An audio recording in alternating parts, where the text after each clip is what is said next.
আসসালামু আলাইকুম। ভালো আছো সবাই? এটা হচ্ছে পালসার আপনার ইয়ামাহা ভার্সন 2। এই গাড়ির সমস্যা হইলো আপনার গাড়ি স্টার্ট নিচ্ছে না, স্টার্টের সমস্যা, তেল ভরে আছে। তেলের প্রবলেমের কারণে এটার সমস্যা হইলো আপনার এই স্টার্ট হচ্ছে না। তো আমি দেখলাম সব কিছু করে দেখলাম যে বিষয়টা কি, প্লাগটা কস করে দেখলাম, কম্প্রেসারও ঠিক আছে। বেড়া দিই যে এটার ট্যাঙ্কির ভিতরে যে মেশিনটা এরকম শব্দ করে, তো এই শব্দ করে এটা হয় না।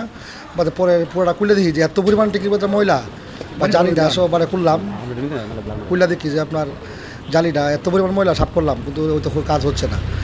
বা জালিটা নতুন করে আবার চেঞ্জ করে দিলাম, নতুন একটা জালি আইন নেওয়া, ঠিক আছে। এটা চেঞ্জ করলাম, চেঞ্জ করে ফিটিং করতেছি। তো ফিটিং করে হলে আমাদের পরে স্টার্ট করলাম গাড়িটা, স্টার্ট করে দেখে যে একদম সাউন্ড করে একদম এত সুন্দর, কোনো সাউন্ড শব্দ কোনো কিছু নাই।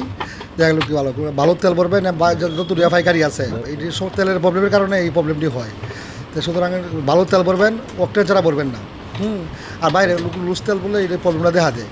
তো টাঙ্কির ভিতরে এত পরিমাণ ময়লা, আমাদের